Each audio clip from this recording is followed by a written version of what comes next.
demanded I give it the strength of 10 men. And he gave me this. Welcome back to Director's Choice. You might think you're the world's biggest Disney fan and claim to know everything about the world of Disney. Maybe your friends force you to stop when you go on a tangent about Disney at the bar.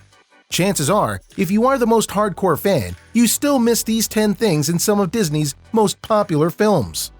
Here are the top 10 things you missed in Disney movies. Number 1. Toy Story and The Shining.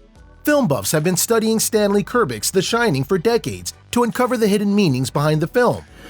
Here's Johnny! Theories range anywhere from the truth about the moon landing to who really killed JFK. But what most film nerds never stop to notice is the hidden influence The Shining has on the Toy Story film franchise. Sid, the destroyer of toys in the first Toy Story, has the same carpet design in his house as The Shining's Overlook Hotel. Woody and Buzz spend most of their time navigating through a dangerous maze over the geometric carpets, not unlike the doomed characters in The Shining. The infamous Room 237, also known as the most haunted room in The Shining's Overlook Hotel, is also referenced several times in Toy Story 3. Woody chats online with a user named Velocistar237. The license plate on a garbage truck reads RM237, and the security camera at Sunnyside Daycare is an Overlook R237. The control room of Sunnyside Daycare also features the same microphone that Wendy in The Shining uses to communicate from the Overlook Hotel. And the tissue box in the control room has the same pattern as the carpet in the infamous Overlook Hotel. It's no surprise that Toy Story is full of references to The Shining, because the director and producer of Toy Story 2, 3, and 4 is a massive fan of the Stanley Kubrick's The Shining, and runs his own website dedicated entirely to the lore behind the mysterious film. Number 2. Sid makes an appearance in Toy Story 3. Sid, the villainous child in the first film from the Toy Story franchise, and maybe one of the most notorious bad guys in all of Disney film history, refuses to go away, much to our chagrin. Where are your rebel friends now? The toy-torturing sociopath that nearly destroys Woody and Buzz in the first Toy Story movie makes a small appearance in Toy Story 3.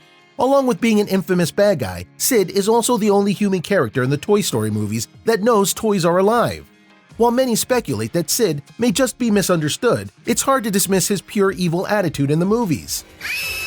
Sid makes an appearance in the third installment of the Toy Story franchise as the Garbage Man.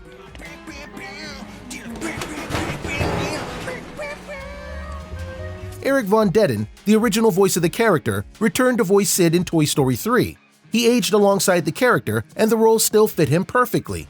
While a seemingly small role, this helps to frame the universe and explains to viewers that Sid may be down, but he's certainly not out. It's possible that Sid could return for future roles in the Toy Story franchise. Number 3. Mickey cameos in a Goofy movie. Disney is no stranger to packing their movies full of Easter eggs, but they also love cameos from their most beloved Disney icons, and 1995's A Goofy Movie is no exception. A Goofy Movie boasts not one, but 3 appearances from Mickey Mouse, which begs the question, is it possible to have too much Mickey Mouse? During A Goofy Movie, Mickey makes his first appearance hitchhiking alongside fellow Disney alum Donald Duck, setting the stage for the road trip antics that would follow throughout the movie. Mickey makes yet another appearance almost immediately as the main character's Max's phone in the opening scene of the film. Look, maybe we should just call the whole thing off. No way, man. It's now or never. This already seems like a lot of extra Mickey for a movie about Goofy. But we're not done yet, because Mickey makes yet another appearance at the end of the film as a member of the crowd during the climactic conclusion with the Powerline concert. With so many appearances from Mickey in the film, viewers are left to wonder if there can ever be too much Mickey. Yes, there can be. Number 4. The Little Mermaid dirty cover art. It's hard to talk about the many things hidden in Disney movies without talking about some of the naughtier things that are speculated to be hiding in their films and their artwork. One of the most notorious offenders is the original VHS cover for the first release of The Little Mermaid. Originally going unnoticed, the first VHS cover for The Little Mermaid bears a striking resemblance to a massive phallus. The illustration displays what is an almost unmistakable penis. So familiar, in fact, that people are still unwilling to believe it was not added to the illustration on purpose, even today, 30 years after the film's release. Under the sea, when the sun is beginning, it's music to me. The original rumors surrounding the origin of the seemingly filthy art spectacle that the penis was added to the cover by a disgruntled Disney employee, or someone on the verge of being fired. These rumors have since been proven false. It turns out that the man who originally drew the cover created the art on a tight deadline and didn't realize the resemblance until well after it was released. It's fair to say that the accident could be attributed to a Freudian slip, but the unfortunate man didn't find out that his work resembled a penis until a member of his church youth group mentioned the controversy after hearing a news story. Whether he meant to add the phallus to the spires of the tower remains a mystery, but he ushered in the beginning of an era of increased scrutiny for all Disney seemingly salacious content. Sha-la-la-la-la-la, don't be scared. You got the moves prepared. Go on and kiss it, girl. Number 5. The Little Mermaid cameos. By now, we understand that Disney is not afraid to drop an Easter egg or add a few cameos, but they also like to love to add characters out of context, leaving viewers with a discerning eye scratching their heads. The Little Mermaid is full of small details that would normally go unnoticed, but through the years, they have been spotted by every Disney fan with a burned-out VHS copy of the film. The time has come to return. Under the sea. Under the sea. Besides the infamous phallic cover art, which no one has claimed responsibility for over the years, there are plenty of other hidden gems in The Little Mermaid. Early in The Little Mermaid, when King Triton is introduced, there is a more obvious appearance in the crowd by Mickey, Goofy, and Donald Duck. But what most viewers fail to notice is the appearance by one of the most notorious of the Muppets, Kermit the Frog, right before the trio makes their appearance. Also appearing in The Little Mermaid is the Don Knotts turned into a fish character from the 1964 film The Incredible Mr. Limpet. In The Incredible Mr. Limpet, Don Knotts plays a man that turns into a talking fish and helps the US Navy destroy Nazi submarines. He makes a quick appearance at the end of the well-known song Under the Sea, and why he's there, other than a fondness from the animators, is anyone's guess. Perhaps when he was finished helping America blow up Nazi submarines, he had plenty of time to sing about why it's better to live under the sea. Like many of the appearances from the famous Disney characters, the animator added the extra characters as a joke for himself. It was more difficult to notice small details in the 1989 film, because the first VHS tape of the film wasn't sold until 1990, and DVDs of the movie weren't made until 1999, making it difficult to spot some of the small details. Walt Disney Pictures invites you back to the spectacular world of The Little Mermaid. Number 6. The Lion King, Sex in the Sky. The Lion King adds to another long list of dirty things in Disney movies shrouded in controversy. There's a point in The Lion King when Simba, Pumbaa, and Timon are lying on their backs looking at the stars. Simba walks to the edge of a cliff and sits on the ground, causing dust clouds in the sky that appear to spell the word sex. The word was allegedly spotted by a 4-year-old boy who notified his mother of the word in the sky. She would go on to notify a religious organization known as the American Life League, who had already been boycotting Disney films for the hidden messages in their films, and this didn't help Disney disprove them at the time. While hard to argue that the dust spells words in the sky, the animator who added the text claims that it was never his intention for the words to spell sex. Tom Sito claims that he added the additional text to spell SFX, not SEX, as a joke for the special effects department that worked on the film. Whether he meant to add SFX or intentionally added sex to the sky in the film remains Disney lore, and we may never know the truth.